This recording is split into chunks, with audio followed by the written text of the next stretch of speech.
Yo! Hello and welcome to the Buzzerbeater Show, episode 61.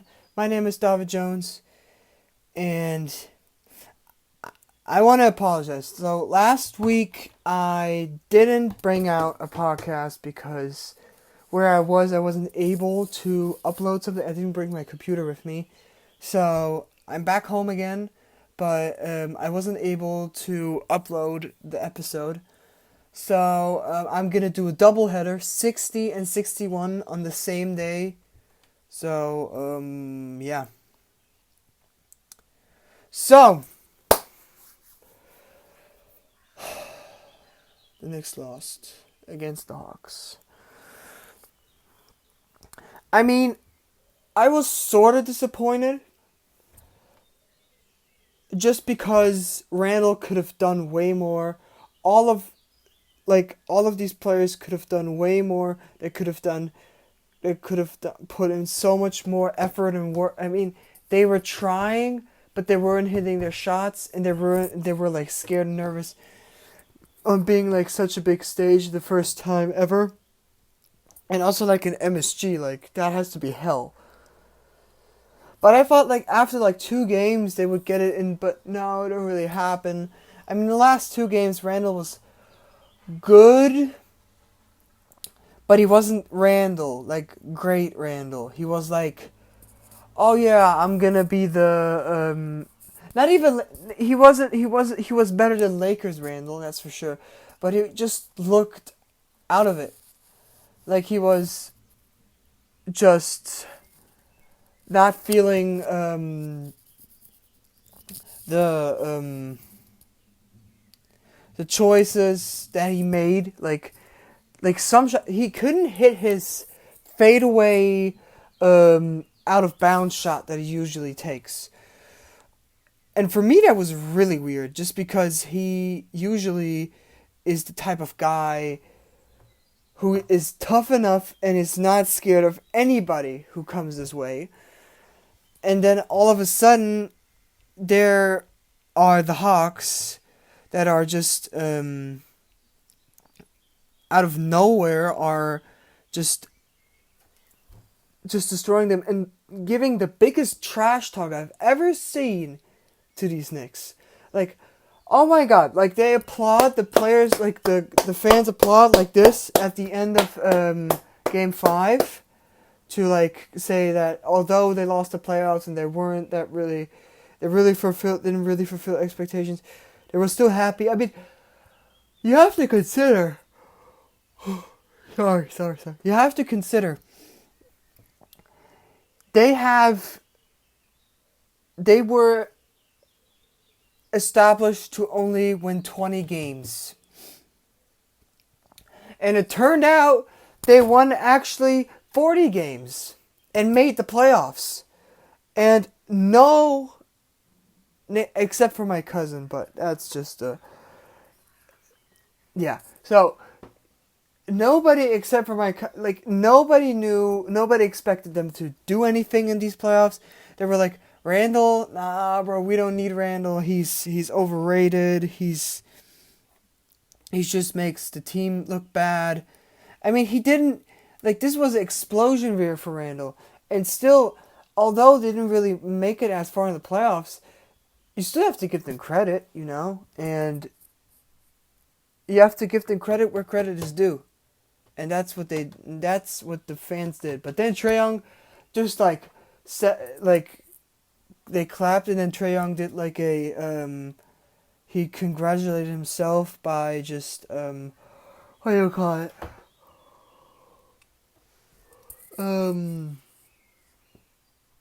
Like after a big theater show, you just I forgot the word, but he kneeled over for the applause. So he likes to be the villain, that's for sure. And I am pretty sure that they're not going to win against the Sixers now. I don't think so. And although they were good at the end and everybody was high-fiving each other, it was still a little I want these guys to be absolutely destroyed by the Sixers. Sixers fans, hype your team up to destroy this team because I don't fucking like them. I don't like them, except especially Bogdanovich, bro. That guy, Jesus Christ, I don't like him.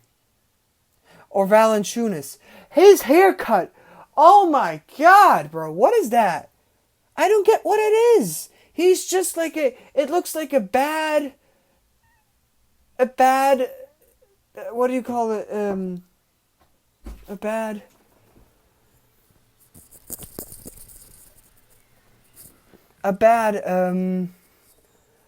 you just call it a bad, like a,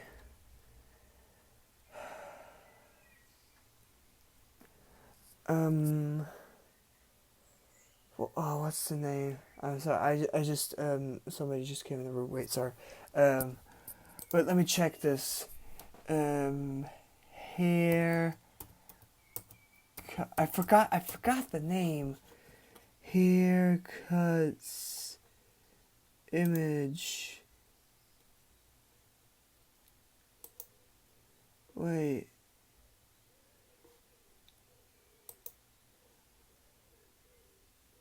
I want the...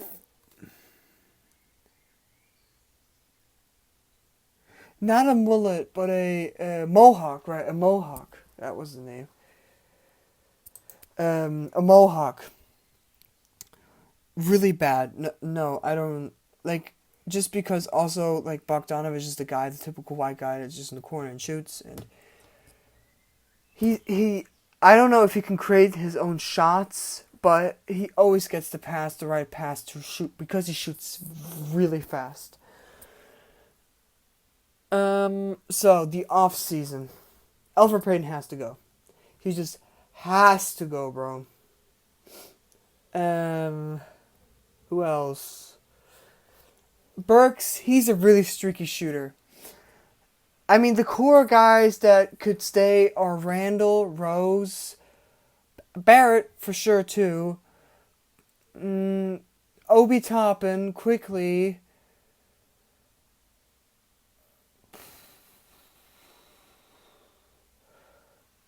Mitchell Robinson, maybe, yeah. Maybe Taj Gibson, but except like 7 guys. But except for that, all the other guys are replaceable. Elfrid Payton replaceable. Alec Burks replaceable. Nerlens Noel replaceable. Kevin Knox replaceable. Frank Ntilikina, I'm sorry, it hurts, but replaceable. They just need one more consistent shooter, like one more guy that can give them a bucket every time to win, to go deep into playoffs and maybe even win the championship. Because Rose was also not good in Game 5. He was slowing down. And Randall was still not... I mean, it was his first playoffs as the man. And he just couldn't handle the situation. So they need a guy that could give them a bucket every time. So players that would come to mind... For instance,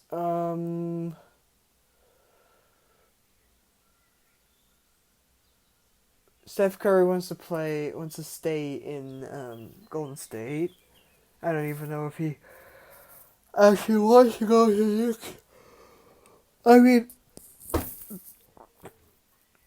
maybe Fred VanVleet, or not really John Wall, but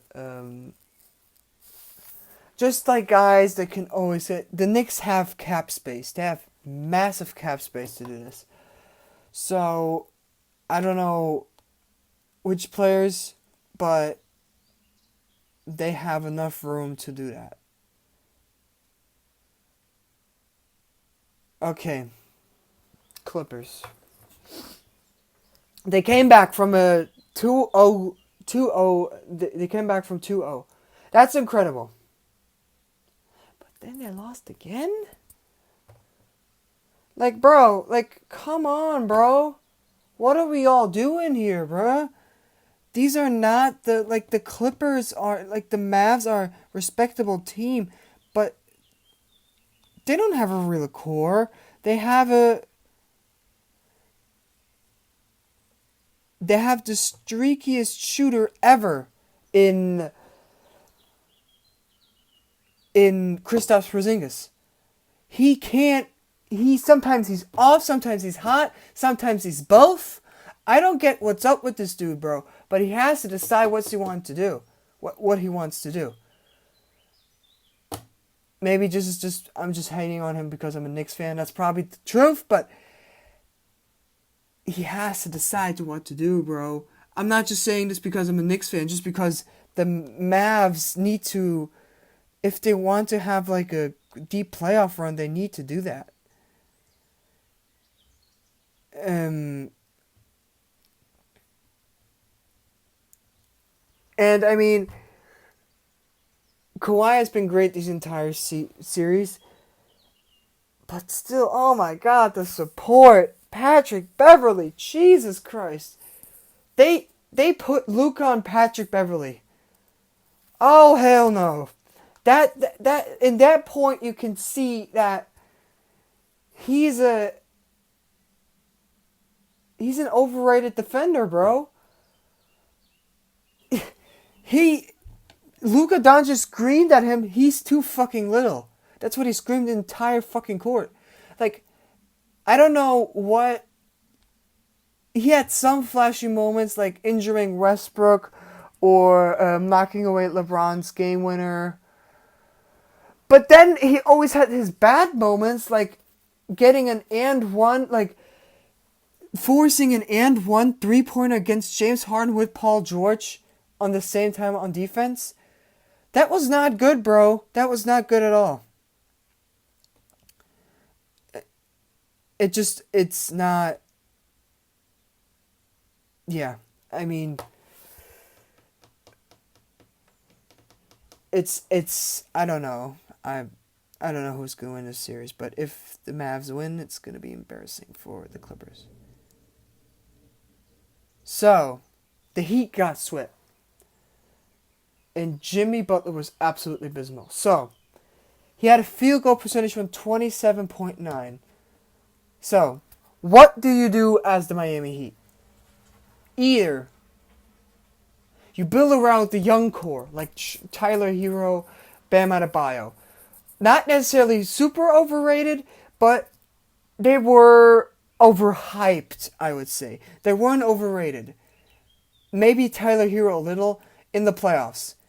Just because people didn't really like tighten up on defense as they should. They were underestimating him. You could see it in the playoffs, bro. Like, LeBron was absolutely destroying Tyler Hero on defense and on offense. And there you could see that he's just overrated. Doesn't mean that you're bad. That's all I'm saying. He got too much hype, and you could see this season that his hype couldn't respond, or like his talent couldn't respond to the hype. And it's just weird. Like, they won last year. They won against the Milwaukee with easy. That was also because of the bubble, and Giannis was injured. They had an easier run. I'm not saying because of the bubble. The bubble was still, for me, a bubble. The bubble championship still counts. It was as competitive as ever, as always. But.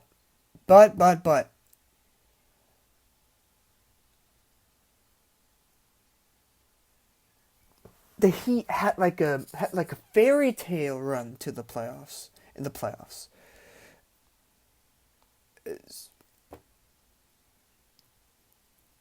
So, yeah. So, either you play around Jimmy Butler, an aging star, but you could give him he could still be valuable to you, and you could give him like a younger star. For instance, like,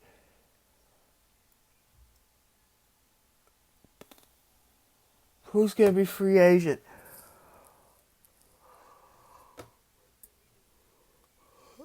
I mean, Somebody will show. I don't really have the free agent list of my head. I had the last time problem with the Knicks too, but so you play around Jimmy, you build around Jimmy, or you build around the young core. Jimmy, you get the veteran leadership, but you still like he's inefficient as ever. That was his worst playoff series ever. So either you do that, or you build around Tyler Hero and Bam Adebayo, guys that are young, talented, but have no experience whatsoever to lead a team by their own. So for me, from my standpoint, the answer is clear: build around Jimmy. Jimmy is slowing down, but still he's still know what he's doing. Like if he gets the support that he needs, and that's the chance, and the Heat should use before he gets too old and can't do anything anymore. Not like, yeah.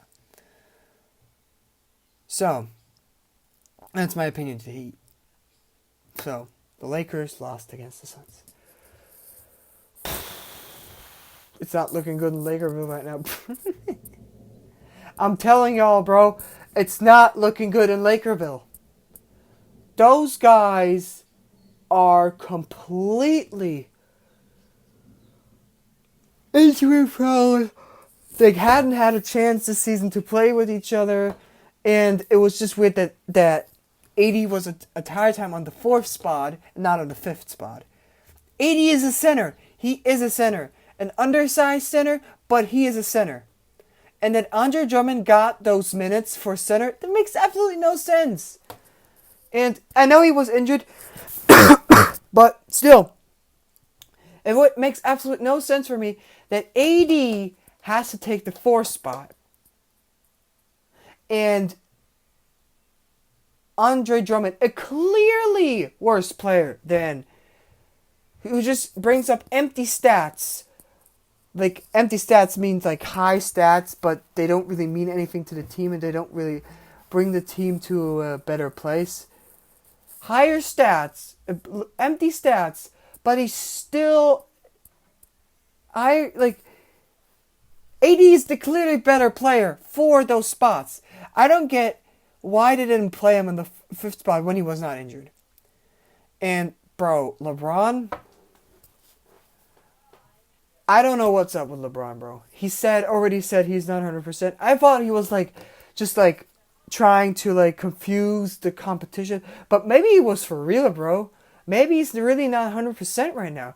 Maybe he was not joking around, bro. I don't know. Laker fans, I'm not trying to make y'all frightened or anything, but it's not looking good for y'all, bro. Dennis Schroeder doesn't know what he wants to do. Sometimes he's just dropping so many assists that you can't even see, right? Sometimes he's just shooting so much, but he's not always hitting the shots. This team needs to get their roles right. What role does LeBron want to play? Is he still the number 1 player? Probably not.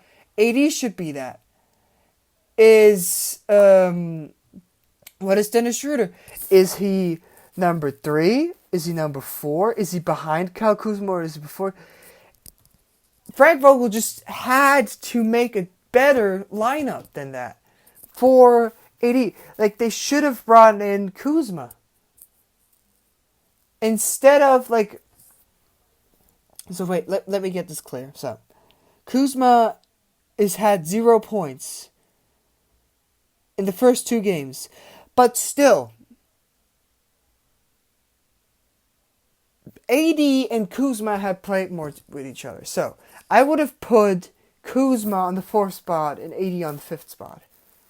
LeBron on the 3rd spot. Then Dennis Schroeder's of course point guard. And 2nd spot is not Caruso.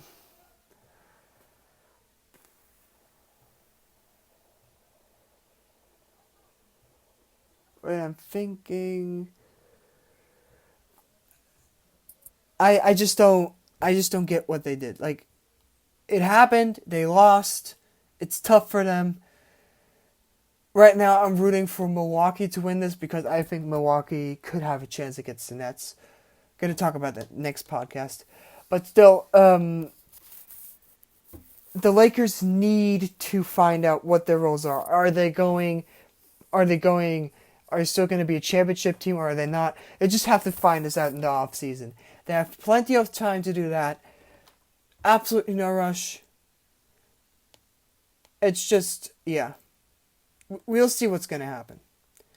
So, if you like this podcast, leave a like and turn on notifications. And subscribe, of course, to the channel. And I'll see you all next time. Peace!